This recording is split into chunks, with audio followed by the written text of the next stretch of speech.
So after years in the military, doing constant push-ups, my body has begun to hunch over, so I was on the lookout for a standing desk as part of my posture correction plan. The stars aligned, the desk god shone upon me, and FlexiSpot reached out and said, would I like to try their E7 Pro standing desk? So this is the E7 Pro.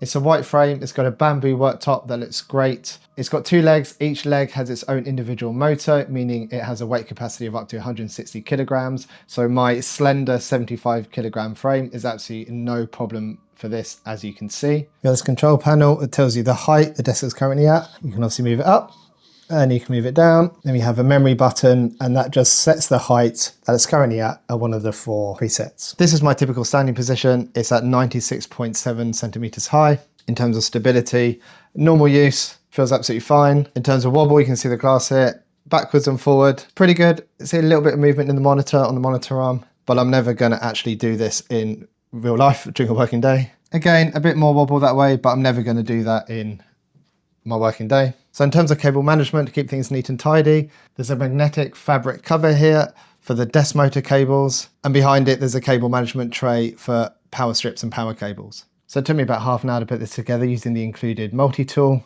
It was relatively straightforward, and the desktop thankfully came with pre-drilled holes. So looking at alternatives online, this seems reasonably priced. It comes with free returns and a 60-day money-back guarantee, and also a 10-year warranty. Black Friday's coming up, so look out for some deals. And FlexiSpot don't just sell standing desks, they sell ergonomic office chairs, they sell reclining chairs and sofas. So check out the link in the description. Okie doke, let's do some history and lore. So this is the history and lore extras from the Blu-ray for season 3. Season 3 was so good, you know. I loved it. Right. Let's see if we can get this to work. The first one we have is a Battle of Quahog by Jorah Mormont. When the Doom claimed Valyria, the great freehold fractured into warring cities and upstart nations, ripe for the taking. Out of these swarmed the Dothraki, horse lords of the plains who feared only defeat and dragons.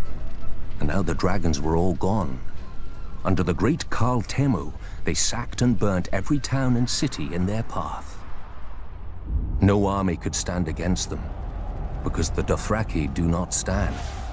The horse lords do not draw up battle lines or hide behind shield walls or lair themselves in armor. The Dothraki charge. Their blades are more scythe than sword, the better to cull the infantry ranks without breaking stride. Even their archers fire from horseback so that advancing or retreating, the arrows never cease.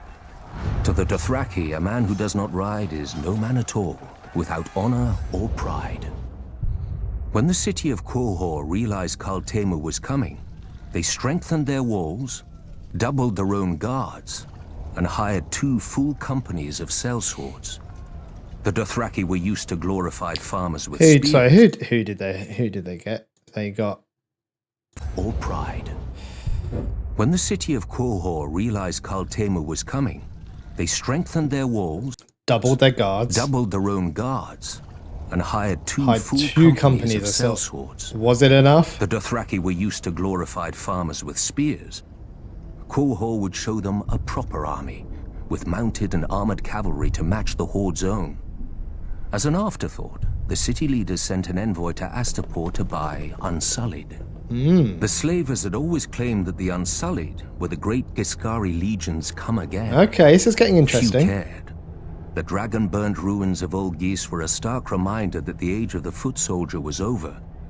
The envoy had his orders, however, and quickly bought 3,000 Unsullied for the long march back.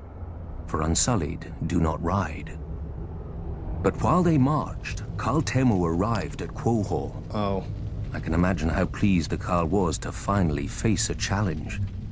By the end of the battle, crows and wolves feasted on what remained of Quahog's heavy horse. All the sellswords had fled.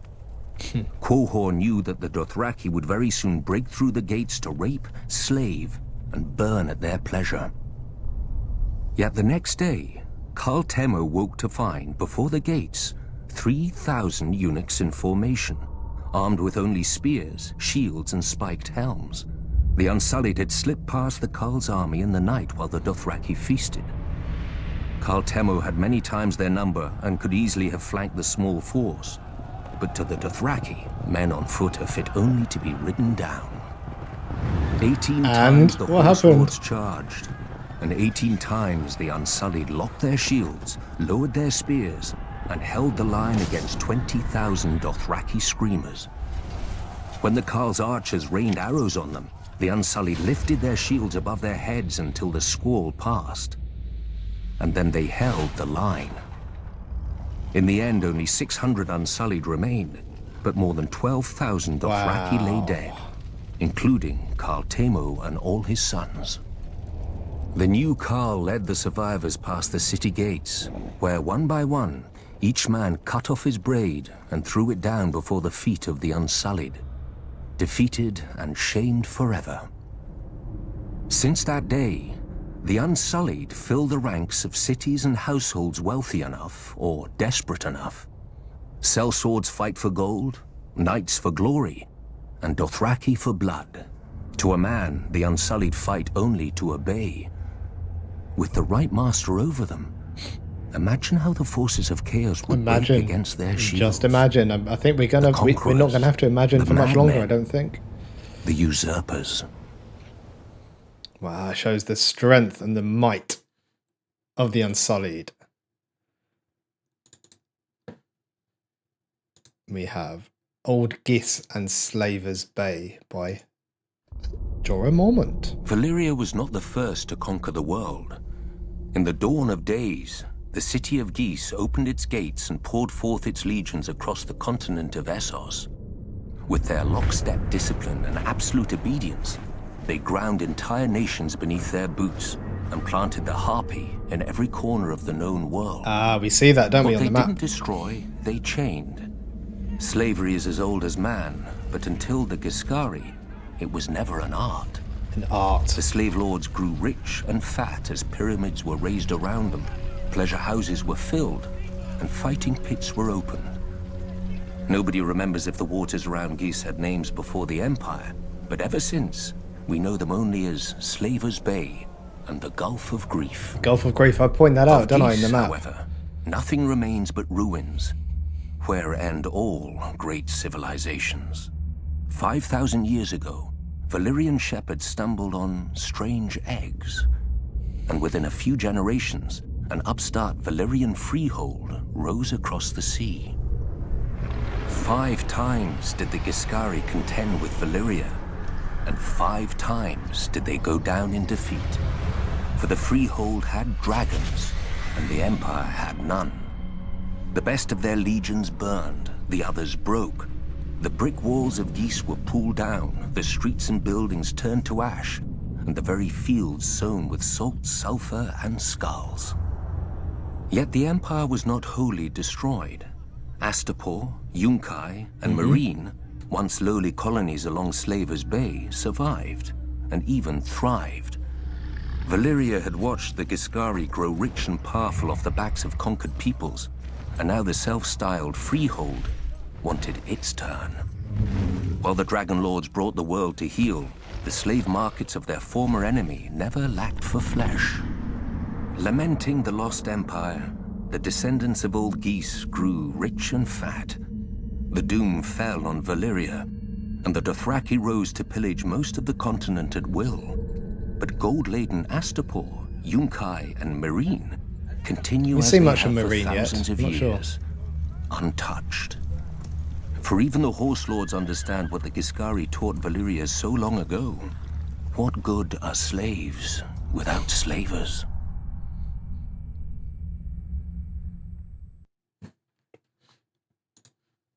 I love all these backstory bits, all the history and lore. Okay, so we have House Reed. I'm not sure if I can remember who House Reed are. House Reed by Mira Reed. Mudmen. Bog devils.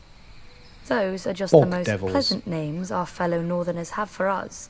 The Crannogmen who live in the swamps of the Neck. I recognise his voice. This is the person who is with Bran. Osher's friend, who she gets on with really well. It's getting that rabbit weirdly. And she's with her brother, I think. Well, I can't remember why I didn't know what her name was. They must have introduced themselves. I've probably just forgotten. I didn't know their house, though. So House Reed. Because we do not live in castles like them. Because we do not farm like them. Because we are not tall or rich like them. But through our veins flows the same blood of the first men. And, at times, maybe something more. Maybe something more. We still live much as they did, on floating islands in houses of thatch and woven reeds. We fish, hunt, and tell our children of our heroes. The knight of the laughing tree who fought in the year of the false spring.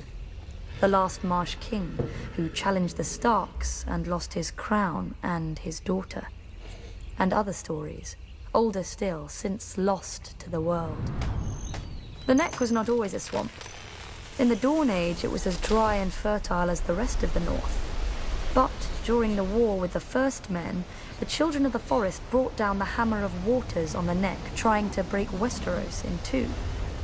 When the waters finally receded, they left the bogs and swamps we know today. Many of the First Men decided to fight on, but my ancestors wisely chose to heed the children's power and advance no farther. They beat their swords into frog spears and fish hooks, and settled a land forever devastated by the folly of war. Unlike the rest of Westeros, we keep no garrisons and raise no soldiers for petty spats with our neighbors. Our land protects its own. An outsider will find in the Neck an endless morass of suckholes, quicksands, and green grass that looks solid to the unwary eye, but turns to water the instant you tread on it. If you're lucky enough to be armored, you'll only drown inside your own steel. If you're not, you get to meet what swims in that water. No, thank you. Serpents and monstrous lizard lions with teeth like daggers are never enough to eat. Don't worry. Only your horse will live long enough to feel their poisons burning. Yeah, not going there, thank you. If you somehow survive all this, you may find that a well-placed dart can be as deadly as any blade. Not that you'll see us blowing it your way. Since the fall of the last Marsh King, House Reed has ruled the Neck beneath the banner of a black lizard lion on a grey-green field. We are not wealthy, powerful, or known even to our own countrymen. Our home, Greywater Watch, is no castle you've ever seen. And seeing it once does not mean you'll ever find it again. For Greywater Watch moves. The castle moves? Many would-be conquerors have died trying to find us. With war all around and our Stark Lord besieged on all sides, many more will doubtless soon try. They will look at us on a map and see a stranglehold for the north. And they will forget that the sea itself once entered the Neck, and not all of it returned.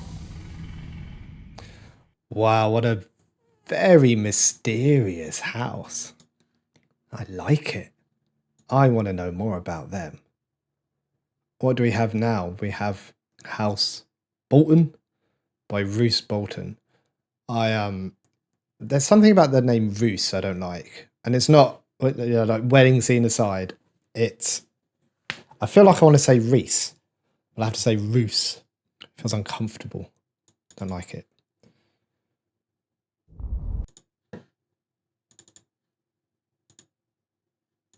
Why does this make me do this every time? Okay. Like the Starks, the blood of House Bolton runs back to the first men. Singers call those times the Age of Heroes. A mask for a savage world that bred savage men. The Lannisters swindled their enemies. The Storm Kings hammered them, and the Starks cut off their heads. In such company as this, oh look, it's the X. Were the Boltons really so indelicate? Unlike some other houses, my ancestors owned the Bolton words, "Our blades are sharp." Our blades are They sharp. passed down not a Valyrian greatsword, but a knife, honed and thin enough to fit between the topmost layer of Is that skin what they put into and the tissue Theon's below, finger? and peel. Peel? For as we all learned as children, a naked man has few secrets, a flayed man none. In those dark days, they say that some of my more willful forebearers would even wear their enemies' skins as cloaks. Imagine. But no such tokens remain, if they ever existed. Certainly not hanging in some secret room in the Dreadfort, as old wives and fools insist. I suspect my house itself was responsible for spreading such rumors in the first place. Few weapons are as effective as terror. Few weapons are effective as terror. And this was an age of war. Wow. House against house. Brother against brother. The Iron Men were on the rise, and never far from our shores. We must have seemed ripe for the taking. Too busy fighting each other to deal with the raiders as they deserved. Thus the Starks took it upon themselves to unify the North. Under them. They drove the pirates out of White Knife and claimed the eastern coast and married the Marsh King's daughter for the neck. A Stark wrestled for Bear Island and won. Or so they say. Silly stories. Blood and Steel won the North, and the Starks had the most of both. After years of war, my ancestors gave up their barbaric practices and bent the knee to their new kings. Thus House Bolton became what we are today, loyal bannermen and staunch ally to the Starks, and the second greatest house in the North. I'm guessing that these are supposed to be watched prior to watching the season.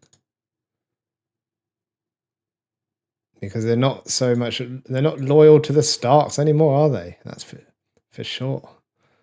House Frey by Catelyn Stark.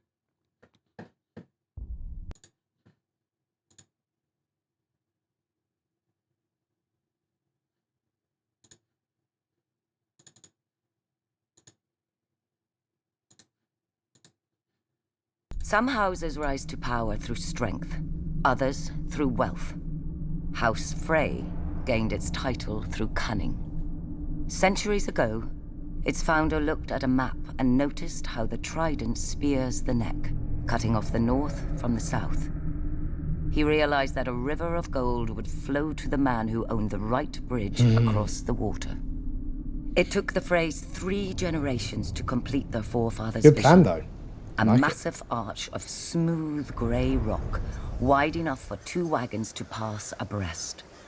When they were done, they built high curtain walls, deep moats, and heavy gates to protect the approaches, and put up squat, ugly, formidable keeps on either bank. The Twins, commanding both road and river with arrow slits, murder holes, and portcullises. Murder holes. The Twins ensure that no one crosses without begging the Freys' leave and paying the Freys' toll. The plan worked. The family grew rich and powerful, exacting gold from lords, merchants, and poor farmers. A good thing too, given the number of Freys the bridge has to support. The current lord, Walder Frey, has seen over 90 name days and sired near as many children, true-born or otherwise. A shameful thing in any other lord, but Walder Frey possesses no shame. A dangerous thing for any other lord, but Walder Frey has no concern for heirs or fear of their impatience. Perhaps Lord Frey thinks to outlast them all. Given the infighting he encourages among them, perhaps he will. Whatever the case, House Frey does nothing so well as survive. When the Ironborn conquered and razed the Riverlands, the Freys hid in their castle. When Aegon and House Tully swept the Ironborn back to their islands, the Freys hid in their castle. When my ancestor demanded their allegiance as Aegon's new Lord Paramount of the Trident, the Freys bent the knee from their castle.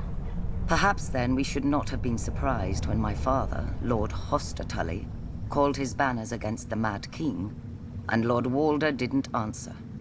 The Baratheons, Starks, Aarons, and Tullys, some of the oldest and greatest houses of Westeros, fought and bled for the cause of justice, while House Frey hid in its castle and waited. No doubt if Rhaegar had won at the Trident, Lord Walder would have given him safe passage into the north. I assume so. To destroy the rest of my husband's northern army for a fair price. But Rhaegar fell, and lo and behold, the Frey army appeared to render aid to our already victorious forces. Many sniggered that Lord Walder had been waiting for his army to come of age, having fielded it out of his own breeches. My own father named him the late Lord Frey, to the other lord's amusement. A slight that pricks Lord Walder to this day. In many ways, however, Lord Walder was wise.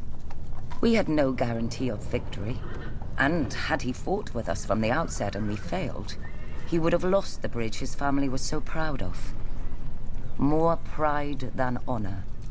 Those should be the words of House Frey. Yet part of me wonders if Lord Walder waited not out of fear but hope. That we would be destroyed, leaving him to assume my family's place as Lord Paramount of the Trident. I like Catelyn's perspectives here. To buy the respect they've always wanted, but refuse to earn. No. Not even Lord Walder could be so disloyal. I mean, we don't like Lord Frey, do we? Not after season 3. He can go fuck himself. House Tully by Brynden Tully. Other houses chose dragons, krakens, and Blackfish. lions for their sigils.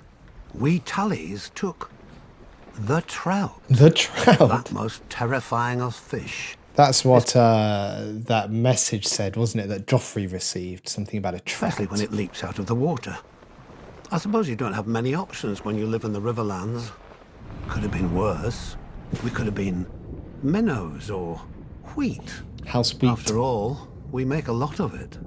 Though our land doesn't get as fertile as ours just by water. The old River Kings, Storm Kings, and the Kings of the Rock spilled blood here for thousands of years, squabbling like children over a new toy, until the Ironborn came and spanked them with their axes. Under Harren the Black, their kingdom stretched all the way to the God's Eye, where they built the largest castle Westeros had ever seen. Maesters teach that Harren was a fool, but he had some sense. If you're going to enslave and torture an entire people, you best have thick walls to hide behind. But the very day the last stone was laid in Harrenhal, Aegon Targaryen That's right, wasn't it? landed in Westeros. Yeah, I remember that from another history in As law. soon as he The saw last Aegon's day. host on the horizon, my ancestor Edmund led the mass desertion of Riverlords to Aegon's side. I doubt Harren even noticed. The problem with huge castles is they blind you to what's outside, both by their size and the arrogance they inspire. Not that the Ironborn ever lacked for that. They take pride in their ignorance of every trapping of civilization. Though any baker could have told them that fire turns stone walls into an oven. And so Harren the Black finally lived up to his name, and the River Lord swept the Ironborn back to the sea. In return for Edmund's service, House Tully was made Aegon's new Lord Paramount of the Trident, and all the other lords had to swear us fealty. But old habits die hard. The Riverlands are and always have been the middle child of Westeros, caught up in every fart from one lord at another. My ancestors knew that for the Tullys to survive, alliances must be made. Our trout has swum up so many rivers over the centuries and leapt onto so many plates that it's a wonder half the realm's sigils don't have fins by now. Thus, every Tully child is taught family, duty, honor. The Tully words, and pains in the Tully arse. When I returned from the War of the Ninepenny Kings, people called me Sir Brynden. But my older brother Hoster called me Engaged. A great match with a very rich house, to be sure. But I just fought and killed a great deal of men and had no desire to be told when and whom to marry. I broke ties with him, earning the name Blackfish along with my personal sigil, a much more intimidating black trout. Personal sigil. I was too stubborn at the time to realize that while other houses fight with swords, House Tully fights with marriages. Then my niece Catelyn's betrothal to Brandon Stark drew us into the war against the Mad King, while my other niece Lysa's betrothal to Jon Arryn cemented the rebellion. If I'd have obeyed my older brother earlier, we'd have had the largest navy in Westeros with us then as well, and our victory would have been swift. Of course, I never mentioned this fact to my brother. He'd have taken it as an apology. My brother is dead now, and my nephew Edmure rules in Riverrun. Crap shot. God's help us. A trout that can't tell the worm from the hook. But he is a Tully, and he is unmarried, and there is a war. We all know how this story ends. Well, we do now. Maybe she'll be beautiful. Maybe she'll be rich. As long as she brings swords and men to House Tully, Well, she could look like the fish they'll hide in their hang castle, all over by the sound of it. Riverrun. He'll honour his duty to family and swallow it. One blackfish per family can be overlooked. 2, and we'd have to change all those pretty banners. It's going to be interesting how Edmure finds out about what happened. I'm guessing we're going to see him in season 4. So this time we've got The Lord of Light by Thoros of Myr. I was born youngest of 8 in Myr, across the narrow sea. So my father gave me over to the Red Temple. In their wisdom, they decided to make me a priest instead of a warrior or a temple prostitute like other children.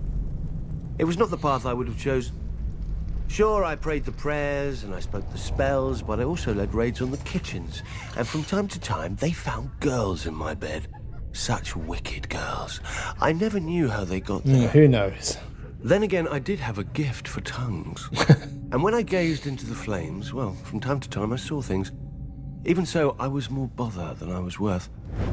When the High Priest foresaw Robert's ascension, he sent me to turn the Storm Lord to the Lord of Light. When Robert seized his crown, we'd take all of Westeros from the Seven in a single stroke. Perhaps they thought Robert would listen to a kindred spirit, or perhaps celibacy had addled the High Priest's brain. I didn't know, and didn't care. I was free. I did my duty as I saw it, drinking and whoring and waving my sword around. Got to do your duty. The only gods Robert cared about anyway. Years passed, Robert became king, I became a joke. We both became fat. I even won some glory in Greyjoy's rebellion, first through the breach and all that. It's amazing what boldness a full bladder can inspire. But Robert had stopped listening to my sermons a long time ago, even if I'd still bothered to give them. Then came Robert's death, and the war. I'm not speaking of those brats squabbling over the world's pointiest chair. Powers long asleep are waking and moving through the land. I've seen them in my flames. Shit, I've seen them with my own 2 eyes. The Lord of Light is real. And if he's real, then all of it is real. Man once again faces the war for the dawn, which has been waged since time began. On one side is the Lord of Light, the heart of fire, the god of flame and shadow. Against him stands the great other, whose name may not be spoken. The Lord of Darkness, the soul of ice, the god of night, Fire and ice. terror. According to prophecy, our champion will be reborn, to wake dragons from stone and reforge the great sword Lightbringer that defeated the darkness those thousands of years ago. If the old tales are true, a terrible weapon forged with the lifeblood of a loving wife's heart. Oh, is that going to be Part someone? of me thinks man was well rid of it. But great power requires great sacrifice. That much, at least. The Red Woman The has Lord said of Light something is like clear that, on. hasn't she? I sound like a dried-out old woman, I know.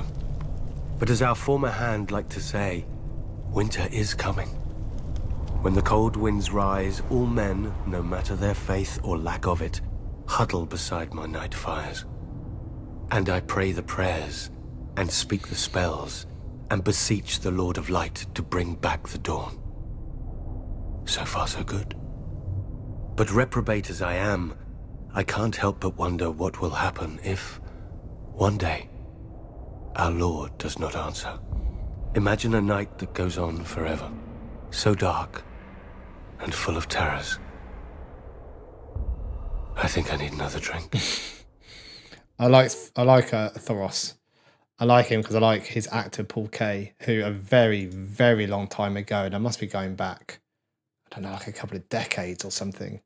He used to play this part. Well, he used to be a comedian, and he used to do like fake interviews, or they weren't fake, but the person he was interviewing didn't know that he was a comedian, and he'd just be really silly with them. It's quite good. If you've never seen it, look them up. There must be stuff on YouTube.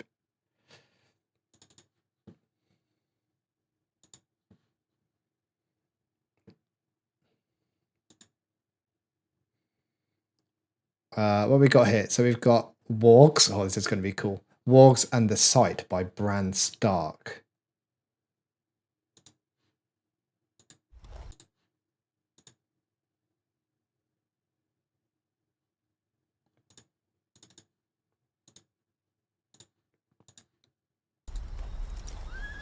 Growing up, my sister Sansa loved stories with princesses and knights, but I always wanted to be scared. When my turn came, I would ask old Nan to tell us of magic Old Nan. and monsters. Scare the crap out of anyone Long with her ago, stories. when the world was new, the children of the forest sang the song of the earth, and the earth listened.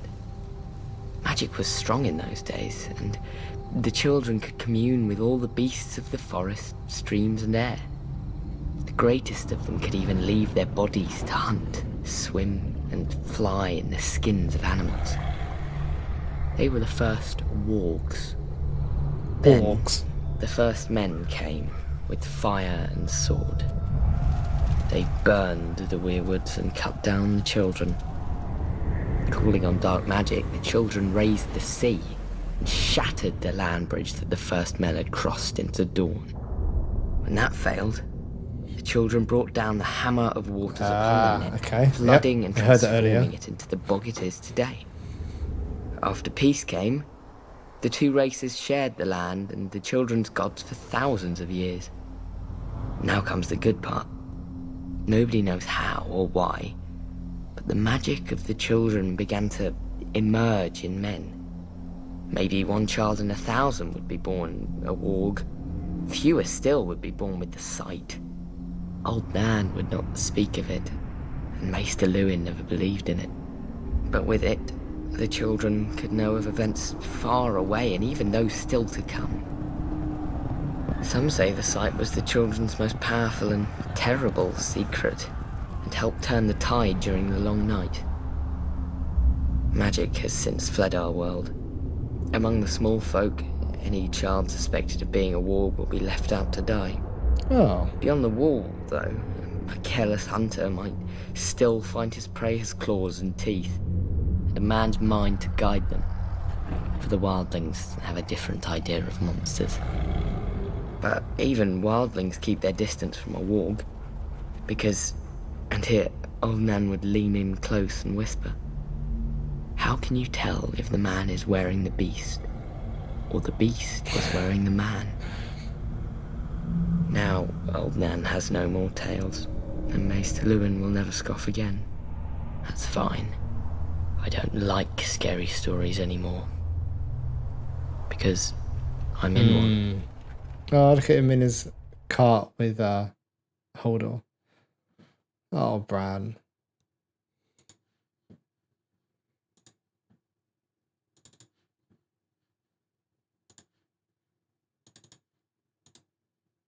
The Red Keep by Joffrey Baratheon.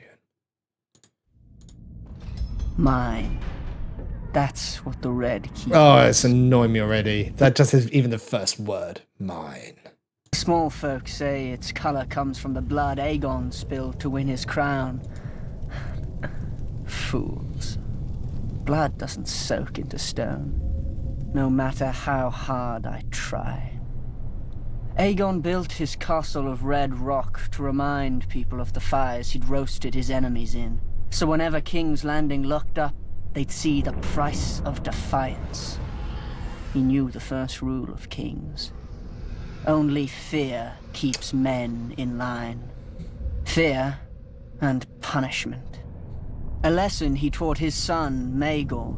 Fear and When the punishment. builders finally finished the Red Keep, Maegor executed them all to keep its secrets safe. Rumor has it, miles of hidden passageways run behind the walls and under the floors. One day I'll have to find them. Traitors and women work in shadows. A king has no need for secrecy. Now, people name Maegor the Cruel, but I doubt any dared in his day. His strength was all too rare in the degenerate Targaryen blood. The simpering Baelor the Blessed created the Maiden Vault to imprison his own sisters and save himself from carnal thoughts. Disgusting. Though, I admit a Prince Vault could be amusing when Tommen bores me. Hold on, let me listen to that again. My mind was thinking about something else then. But I doubt any dared in his day. His strength was all too rare in the degenerate Targaryen blood. The simpering Baelor the Blessed created the Maiden Vault to imprison his own sisters and save himself from carnal thoughts. Okay. Disgusting. Though, I admit a Prince Vault could be amusing when Tommen bores me.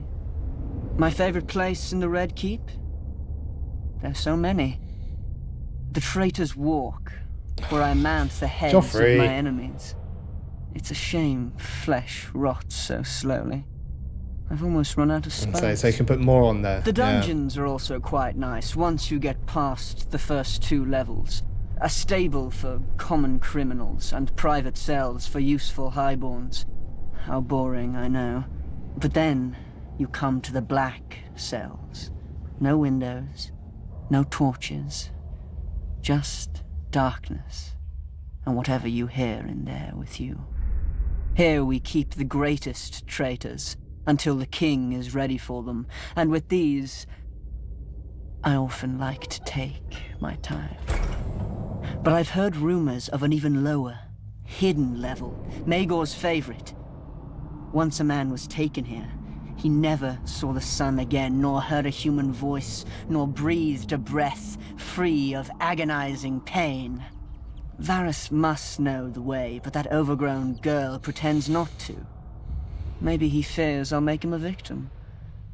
Maybe I will. Then again, torture chambers are just so private. Better to punish your enemies where everyone can see and remember. Like that Targaryen who forced his nephew to watch as he fed the boy's traitor mother to a dragon. Oh, what I could do with a dragon. No one give him a dragon. No one let him have a dragon. Knew to burn men alive with an audience, to spread the terror far and wide across his kingdoms. Of course, I know my favorite place now. When I sit on the Iron Throne, high in the Red Keep, all of Westeros scuttles below me, like insects, waiting for my heel to land. He speaks of this punishment and pain and torture with such admiration, doesn't he?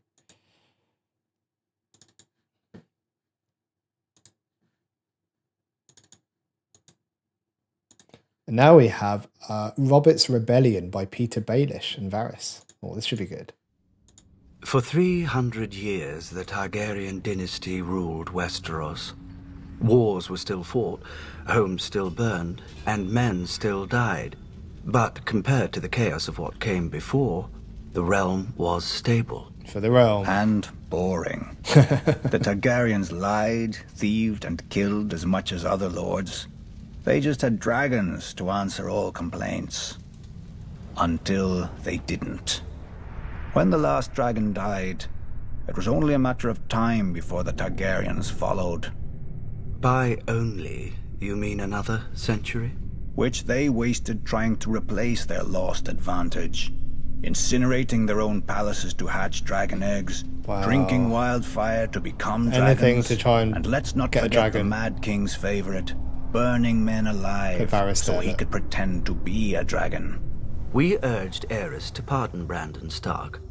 The boy had threatened Prince Rhaegar, but Rhaegar had stolen the boy's sister. And the boy was the eldest son of our Warden of the North. Who's the greater fool, a mad king or the man who reasons with him? Ares saw knives in every shadow.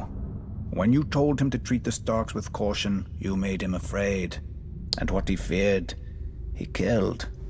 I wouldn't have thought you, of all people, would bother with recriminations I for Brandon's like these death, two. Lord Baelish. Not after your, shall we call it, duel with him? Brandon was as arrogant as he was stupid. Like his father, Lord Stark, who answered Ares' summon to the capital. They earned their fates. But the younger son, Ned, what was his crime? That Ares ordered his death as well. Unlike men, families don't die when you lop off their head. At the very least, you should have pointed out that loyal and dutiful Ned was living with Jon Arryn, a proud and over-righteous lord with an impregnable castle and no sons of his own. Perhaps you could have spared Ares the embarrassment of revolt. If only we'd had the foresight to consult you, Lord Baelish, but I suppose first we'd have had to know who you were. Nobody knew Robert Baratheon either, yet he claimed the right to sit on the Iron Throne. He had Targaryen blood, through his mother. A pretty dress for an ugly truth. It was war, and he could swing a hammer harder than the other options. When did you know you'd lost, Lord Varys? When Robert Baratheon killed Prince Rhaegar on the Trident. Wrong. You lost the war when you let Ned Stark slip back into the north. Neither the bloody Gate of the Vale or Moat Cailin in the north have ever fallen. They could have held out for years, even if you'd killed Robert. But you let him slip through your fingers as well. I told the court that Robert was hiding in the Stony Sept, but the hand of the king wasted too much time searching the city. Something about the glory of single combat. Then Ned Stark's army arrived to save the day. Too bad Lord Tywin wasn't a hand any longer. He would have simply razed the town and been done with it. Perhaps. And perhaps the rebels would have found even more of the countryside flocking to their banners. I'd almost forgotten.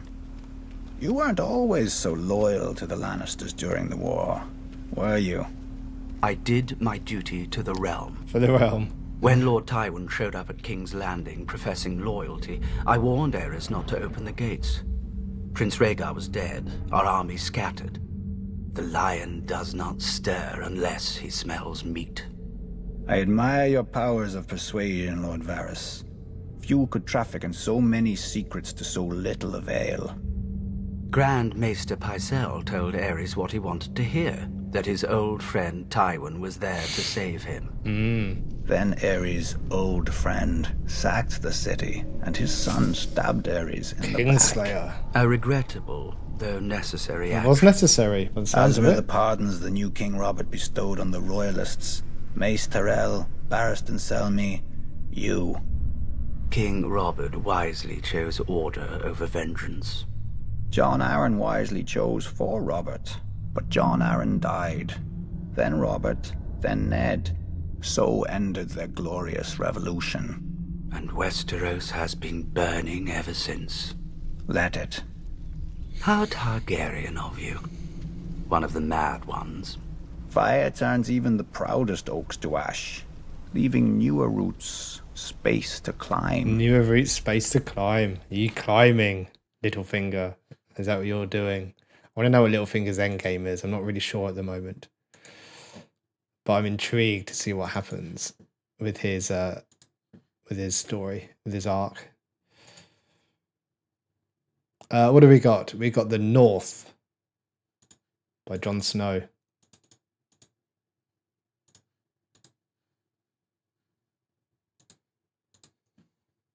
As a boy, looking out from my father's castle, I thought the sun could never set on the north, so vast did it seem. Part of me still does. The north is by far the largest of the 7 kingdoms, and can fit the other 6 inside it. Not that the others care. Cold and damp. That's how the southerners see the north. But without the cold, a man can't appreciate the fire in his hearth. Without the rain, a man can't appreciate the roof over his head. Let the south have its sun, flowers and affectations, we Northerners have home. Mine was once Winterfell, the ancient seat of my father's family, House Stark, who have ruled the North since the first men were once the kings of winter.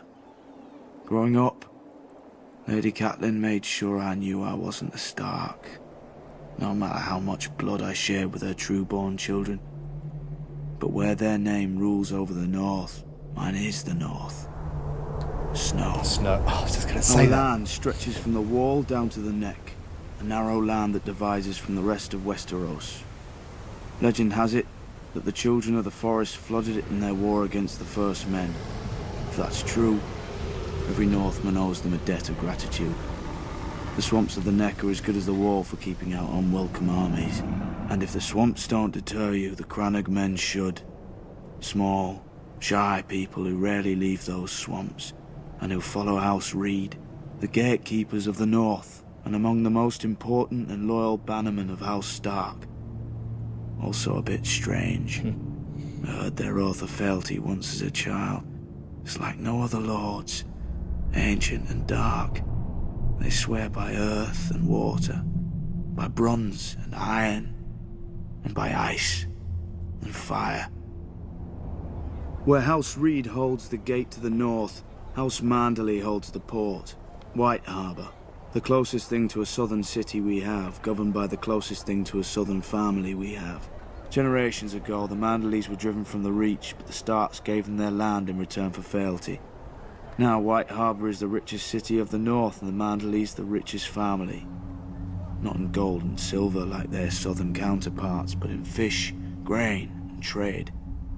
As for the other great northern houses, the Starks brought them into the fold during the Age of Heroes.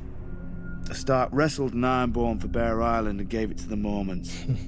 A Stark granted a keep and land to a younger son, Carlon, in return for putting down a rebellion.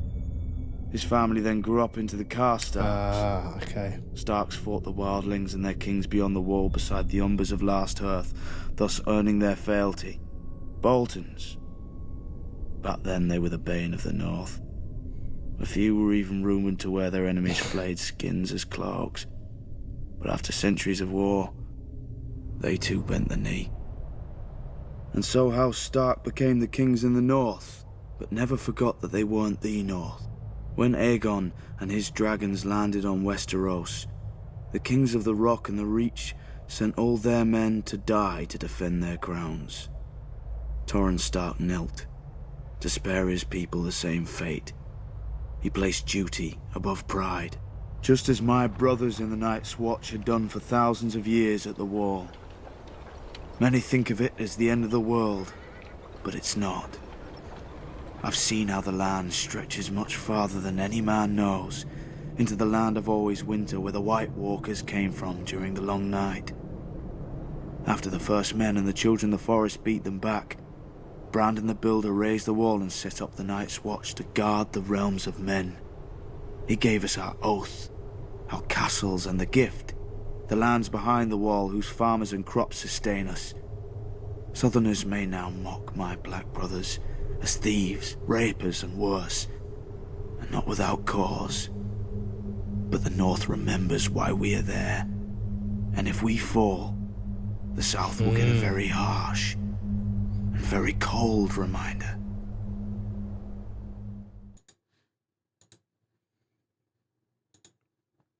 Oh, we got The Reach by Marjorie Tyrrell. Tyrell, House Tyrell.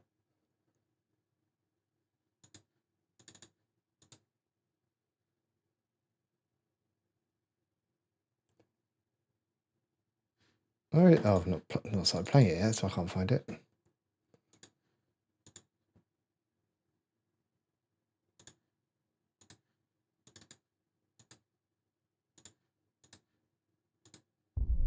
The Reach is aptly named. We're the ones who give your hands something to do at the table.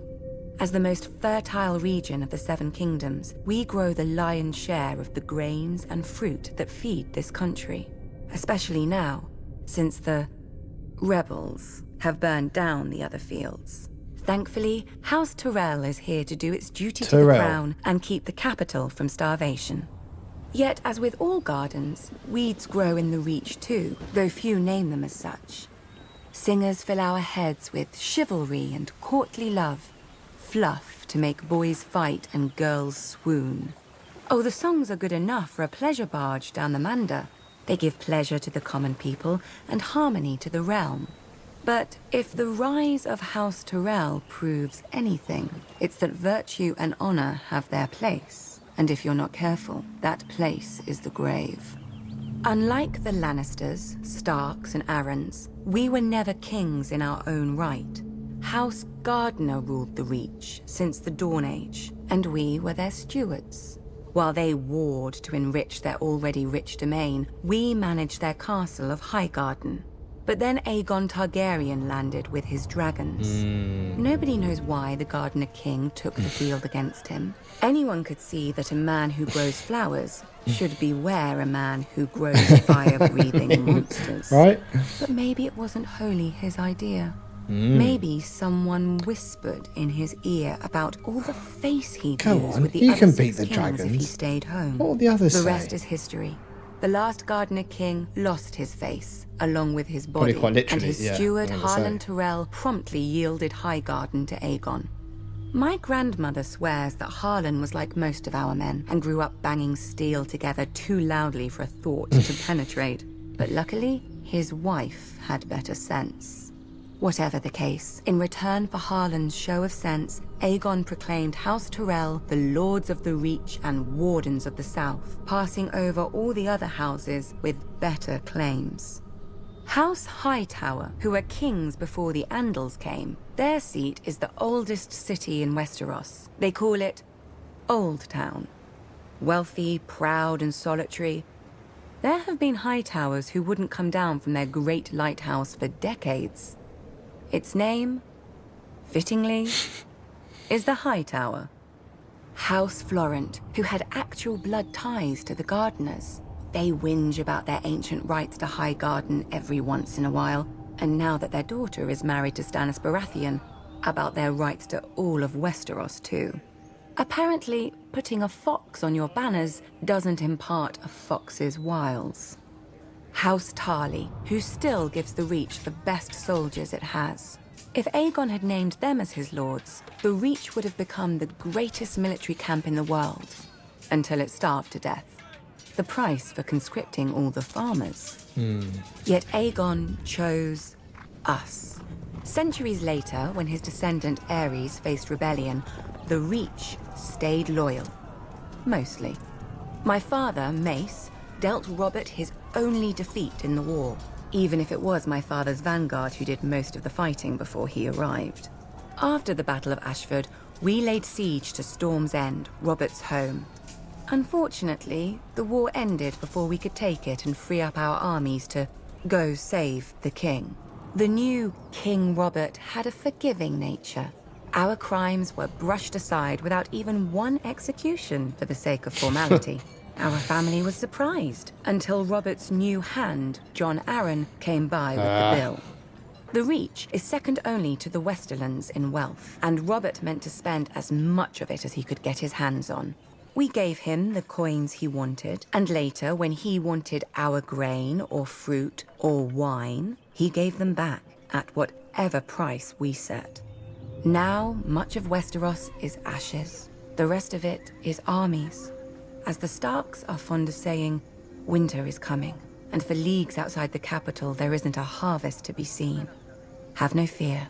The Reach is, as always, bountiful. House Tyrell will manage the harvest and keep the Seven Kingdoms from starvation, like the good stewards we once were. Just ask House Gardner. I like House Tyrell. Right, got 4 more. So we've got the Riverlands with Brynden Tully.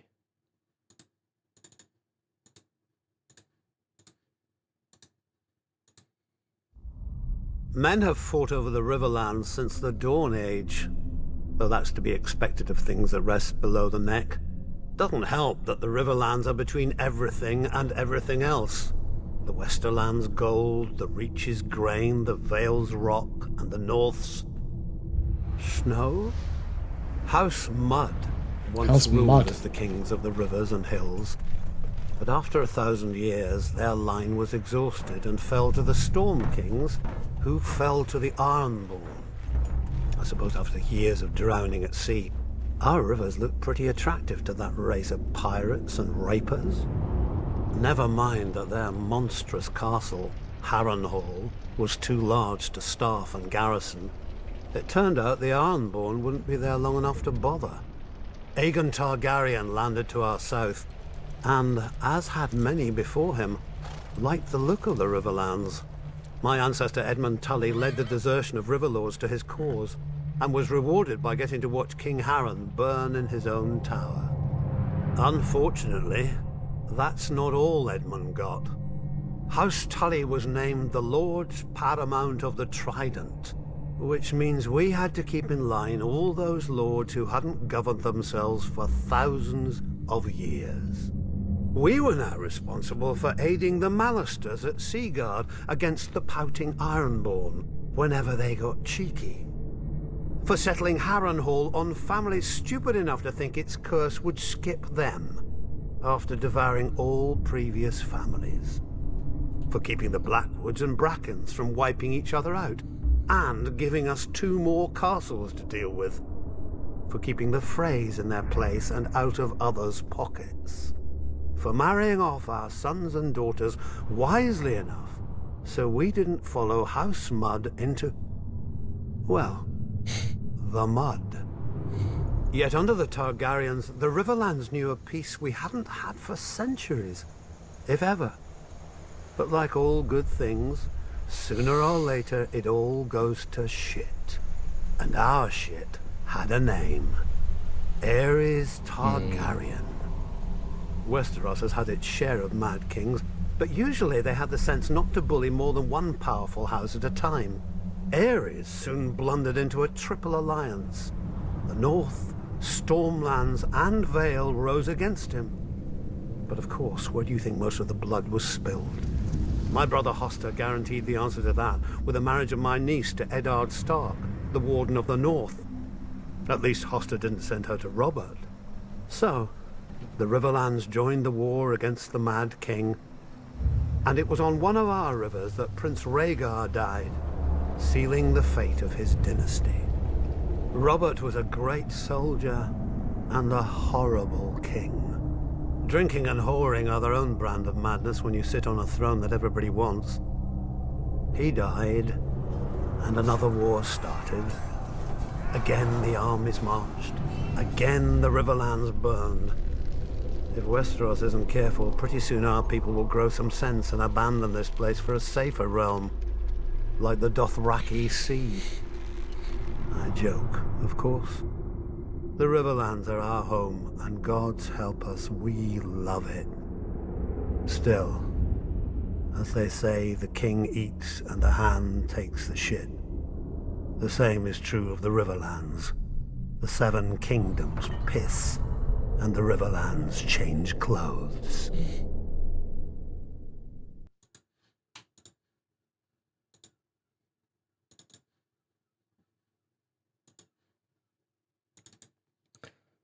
The Stormlands by Brienne of Tarth. Let's hear a bit of Brienne. Tarth has lulled many a novice sailor into complacency. Our lush island sits on calm blue water like an emerald set into a sapphire. But not You would actual never guess that sapphires. such a vision is only the sheath hiding the blade of Shipbreaker Bay, with its treacherous tides, unpredictable gales, and sharp rocks lurking just below the water's surface. The storms that blow through the bay water the Kingswood and Rainwood, 2 of the great forests of Westeros, and they give the Stormlands their name. Even without our weather, we have more than earned our name in strife. The first Storm King, Durin, started his reign by declaring war on the gods themselves. He loved the daughter of the sea god and the wind goddess, but they forbade the union. At their wedding, the gods unleashed their might, pulling down his hold and killing all of Durin's family and guests, though his wife shielded him. Durin vowed to rebuild, and when he did, the gods again destroyed his home. His councillors begged him to retreat inland, but he would not abandon his war. Finally, with the counsel of the Children of the Forest, or perhaps a young Bran the Builder, Durin raised a 7th castle that, try as they might, and still do, the wind and sea gods could not tear asunder. Durin took the name God's Grief and called his new home Storm's End. Having beaten the waters to the east, the Storm Kings turned their gaze to more practical enemies, the Reach, Riverlands, and Dawn. For thousands of years, the Storm Kings fought the Gardener Kings of the Reach and various families of Dawn for control of the Dawnish marches just below the Red Mountains. The fighting didn't stop until Dawn married into the Seven Kingdoms, a mere 100 years ago. But still the houses of the Stormlands, such as the Dondarians, guard the Boneway, the mountain pass into the marches, against any Dawnish incursion. The Storm Kings had greater luck to their north, at first. They took the trident from the River Kings and built an empire that stretched as far as the neck. But then the Ironborn swarmed out of their islands and pushed the Storm Kings out of the Riverlands. No doubt the Ironborn intended to expand their empire into the Stormlands. Before they had a chance, Aegon Targaryen landed with his dragons. While Aegon burned the kings of the Iron Islands, the Rock and the Reach, his fiercest commander and rumoured bastard brother, Orys Baratheon, set out to subdue the Stormlands. No matter how fierce a warrior he was, no one could have envied his task. Storm's End had seen thousands of years of war and never fallen. But Argilac, the Storm King, chose not to barricade himself behind its walls and gave Orys the battle he must have hoped for. Orys slew Argilac and took Argilac's castle, kingdom, daughter, sigil, and house words. House Baratheon became the Lord of the Stormlands. Targaryen rule quieted the Stormlands for the most part, until Robert rebelled against the Mad King. His first challenge came not from the crown, but from his own bannermen, who tried to join forces against him. Robert struck first, defeating 3 armies in a single day at Summerhall. The victory cemented Robert's control of the Stormlands, and he was able to march on the Reach and Riverlands with no enemy to his rear. Yet not all of Robert's bannermen sided with him. Sir Barristan the Bold came from the Stormlands, but as the pre-eminent member of Aerys Kingsguard and greatest knight in the realm, Sir Barristan remained loyal. After Robert's decisive victory on the Trident, Robert sent his own maester to care for his countryman Sir Barristan, who had suffered grievous wounds whilst fighting so hard to kill him. Later, when the Kingslayer betrayed Aerys, Robert pardoned Sir Barristan and even took him onto his own Kingsguard. When Robert lifted Mace Tyrell's ill-managed siege of Storm's End and returned to his ancestral home, he realized the dream of all the Stormlords before him, to rule the 7 kingdoms. Then Robert died, and his brother Stannis killed their other brother, the noble King Renly, with black magic. Now the Stormlands again live up to their name, with so many houses burnt on the Blackwater and others currying favour with the Lannisters to seize the survivors' lands. Renly could have saved us. If only I could have saved him. Oh, Brienne. But I will teach nothing you Stannis could have a lesson done. he should have learnt growing up in the Stormlands. As lightning gives way to thunder, so too must murder lead to vengeance. Murder lead to vengeance. Oh.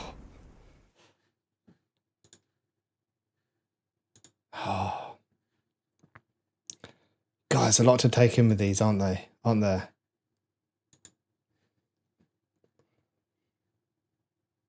What are we doing? The Westerlands by Tywin Lannister. We're going to get Tywin Lannister's voice now. This will be nice. The Westerlands are all bounded by 3 natural defenses: mountain, sea, and forest. Necessary barriers when the land is as rich as ours. From our mines come the gold and silver that fuel the rest of Westeros. From Lannisport, our largest city, come the most skillful gold and silversmiths in the land. Yet geography alone is not strength. The Westerlands would have been sacked and pillaged for thousands of years if it hadn't been for the men who ruled it. My family. House Lannister. According to legend, we trace our descent to Lan the Clever, a trickster of the Dawn Age, who swindled the Casterleys out of Casterly Rock, their ancient castle. A Lan the childish trickster, story, but not Lannister. without merit. 1. A mind can and should be a weapon in a man's arsenal. 2. Lan must have been clever enough not to rely solely on his wits. After all, where today is House Casterly. 3. By keeping the Casterly name on the castle, Lan reminded the world of the price of getting in his way. The Rains ignored all these lessons. Not content with being the second richest family, they sought to challenge the first, mine. My father had put up with their insults and disrespect. When I came of age, I led our army to teach them what they should have known. Some people say I was too harsh, that eradicating every member of their family was not necessary. But now, there are no bannermen as loyal to their lord as the Westerlands to us. If any lord bridles at our authority, I have only to send a singer with a harp, and he falls back into line. Because I will not have our lords squabble amongst themselves, like the lords of the Riverlands, or hide in their castles like the lords of the Vale, each of our bannermen contributes a unique skill that furthers the whole of the Westerlands.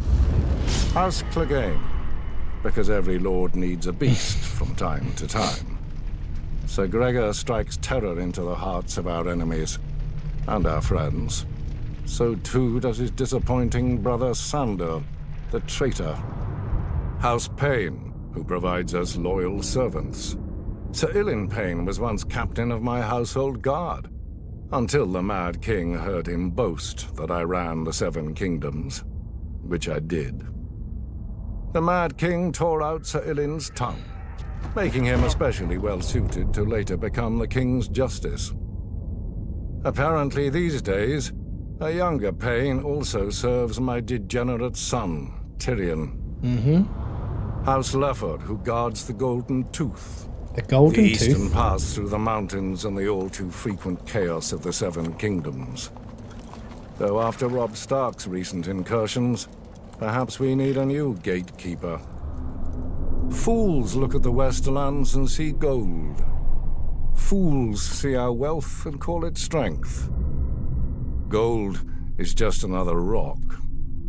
The Westerlands are strong because of House Lannister. From strong leadership comes unity. From unity comes power. I am amazed that he got through talking for 3 minutes 46 seconds and didn't use the word legacy.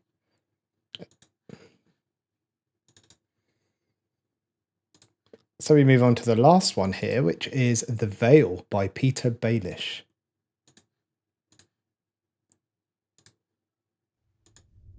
Impregnable. That's how the Vale sees itself. Shielded from Westeros by its mountains. They call the entrance to their land the Bloody Gate because, during the Age of Heroes, a dozen armies supposedly smashed themselves against it. Even if they'd gotten through, the roads of the Vale are narrow, steep, and treacherous. Half the men would have slipped to their deaths, or frozen in the mountain snow. Or so the common wisdom goes. Except the Vale has been conquered. Those vaunted mountains didn't stop the Andals who came by the Eastern Sea.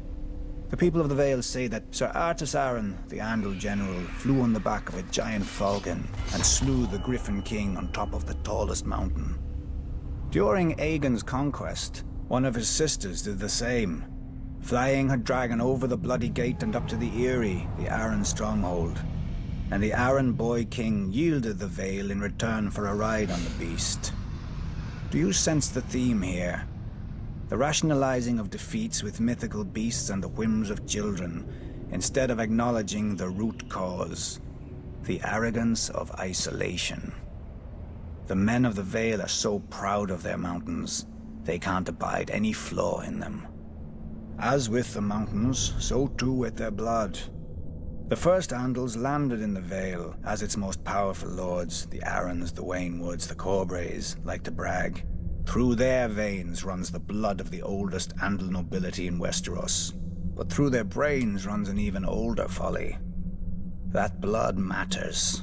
If it did, those pure-born lords should have been able to exterminate the hill tribes centuries ago. But those primitive raiders, whose tribes more resemble kennels than families, continue to plague the Vale, even kidnapping an Arryn once. Until Tyrion Lannister, an outsider, no Vale lord ever thought to turn the tribes to the Vale's advantage.